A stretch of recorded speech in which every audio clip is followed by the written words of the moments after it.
सरल, सुशील और शांत, ये क्वालिटी थी सरस्वती की, जो कि शर्मा जी की बहू थी। क्या है बहू, जब देखो तब किचन में खटर पटर करती रहती हो, लेकिन खाने को कुछ देती ही नहीं। कैसी बात कर रही हो पीयूष की अम्मा?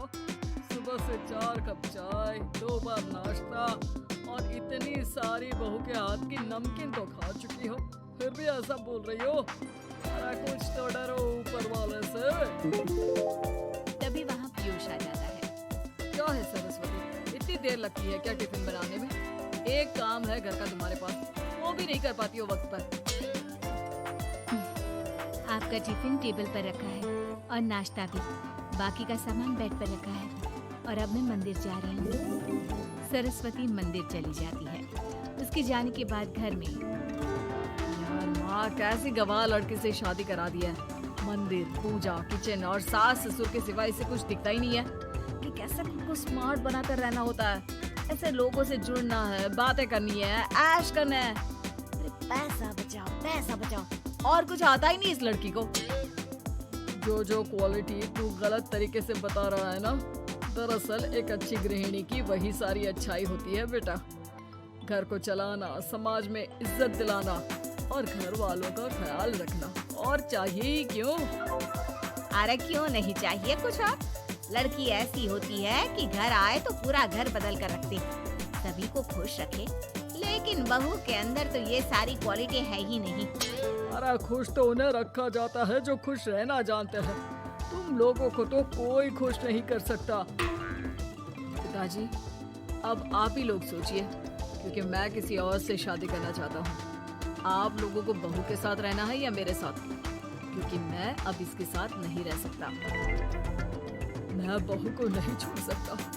उसके मरते पिता को मैंने वादा किया था कि मैं उसे बेटी बनाकर रखूंगा। तो ठीक है ना माँ, तैयार कर ले अपना सामान, हम दोनों किसी और घर में रहने चलेंगे तेरी नई बहू के साथ।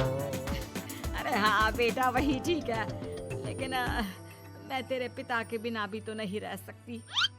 तो मेरे बिना रह सकती हो? ठीक है, मैं अकेले ही चला जाता हूँ। बेटा वहाँ से चला जाता है, लेकिन सास का दिल नहीं लगता। बहू मंदिर से भी हो आती है और फिर, माँ, पिताजी, खाना लग गया है, खा लीजिए। हाँ, तुझे बस आता ही क्या है, खाना बनाना और खाना खिलाना। अरे सुन, मेरे सारे कपड़े पैक कर दे। क्यों माँ जी, कहीं जा रही हैं क्या? हाँ बेटे, ये अपने बेटे के साथ रहने जा रही है, लेकिन घबरा मत, तेरा पिता तेरे साथ है। बहू समझ नहीं पाती कि उसके साथ हो क्या रहा है, लेकिन फिर ससुर उसे सारी बात बता देता है। बेटा, ये नई बहू कब आ रही है? मुझसे घर का काम नहीं होता। ऐसे भी तेरी पहली निकम्मी बीवी ने मुझे किसी काम का नहीं छोड़ा। माँ वो बस आने ही वाली है, और हाँ माँ, उसके आगे ना थोड़ा स्टैंडर्ड से रहना, क्योंकि वो थोड़े बड़े घर की लड़की है। उसका एक स्वैग है, स्वैग।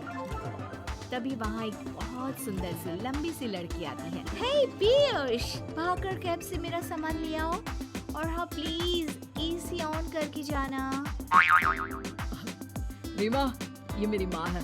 तुम चाहती थी ना कि मेरी माँ हम लोगों के साथ रहे। हेलो आंटी जी, हम लोग ना जल्दी शादी कर लेंगे, फिर मेरी जैसी टॉप लड़की आपको अच्छी बोलेगी। एक्साइटेड होंगी ना आप? पर नो इश्यू। पीयूष, सामान ले आओ ना। एंड आंटी, आप पानी ले आइए प्लीज। माँ को तो समझ में ही नहीं आता कि वो क्या करे। वो बहू के लिए पानी लेकर आती है तो उसका पैर पर्दे में फंस जाता है और वो गिर जाती है। ओहो, पूरा पानी गिरा दिया। कांच का ग्लास क्यों छूती है जब हाथ पैर नहीं चलते? कितनी मुश्किल से मैंने और पीयूष ने ये गृहस्थी बनाने की कोशिश की है। अरे पर तो क्या हो गया, एक गिलास ही तो टूटा है। अपने घर में तो रोज एक तोड़ती हूँ, लेकिन मजाल है सरस्वती कुछ कहे। और हाँ, मैं पानी वानी नहीं पिलाने वाली, मुझे ऐसी कोई आदत नहीं है। बहू हो, बहू की तरह रहो, समझी? तभी वहाँ पीयूष आ जाता है, जिसे देख रीमा रोने लगती है।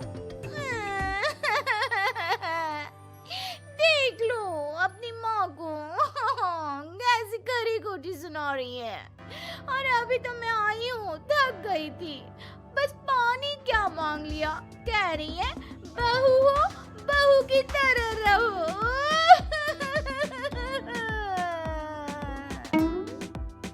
अरे यार माँ, समझा कर लाया था ना कि कैसे रहना है।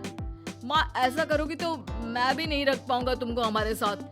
वैसे भी आप ये समझो कि रीमा ने खुद कहा था कि माँ को साथ रखना। अरे हाँ हाँ बेटा, वो सिर्फ इसलिए कि मैं घर का सारा काम करूं, बैठे बैठे इस महारानी को खाना पानी दूं। वैसे भी मैं जा रही हूँ, मुझे तो इस लड़की की शक्ल भी अच्छी नहीं लग रही। मेरी सरस्वती के आगे तो ये कुछ भी नहीं है। निकलो निकलो यहाँ से। मैंने सोचा था बिना पैसे का नौकर मिल जाएगा, लेकिन नहीं। कुछ लोगों को आदत होती है फ्री की रोटी खाने की। निकलो यहाँ से। बेहोश, टक के मार कर निकालो इस औरत को यहाँ से। अरे ये कैसी बात बोल रही हो रीमा? ये माँ है मेरी। माँ ना थोड़ी जिद्दी है। अरे वाह बेटा वाह, अभी भी तुझे मेरी ही गलती दिख रही है ना?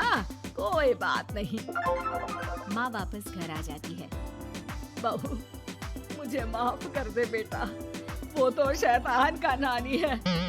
माँ, मैं उनके बारे में कोई बात नहीं करना चाहती। ये मेरा मायका है। अब आप लोग मेरे माता पिता। मैं हमेशा यहीं रहकर आप लोगों की सेवा करूंगी। नहीं नहीं बेटा, हम करेंगे तेरी शादी किसी अच्छे लड़के से। अरे कोई जरूरत नहीं है, मैं देख कर आई हूँ जो हालत है ना पीयूष की, वहाँ नहीं टिकने वाला ज्यादा दिन। ना टिके वो उसकी मर्जी, लेकिन मेरी बेटी इतनी गई गुजरी नहीं है जो उसे कभी भी छोड़ो और कभी भी वापस आ जाओ तो वो तुम्हें अपना ले।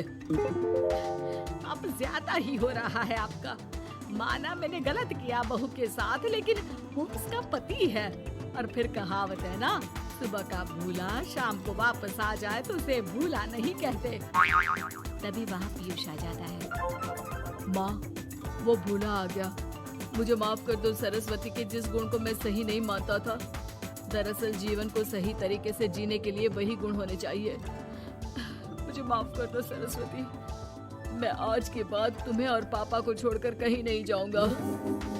और मुझे भी बेटा। बेटा जहन्नुम में भी जाए तो उसके साथ रहने को तैयार हो जाए, वही तो माँ होती है। मुझे माफ कर दो माँ।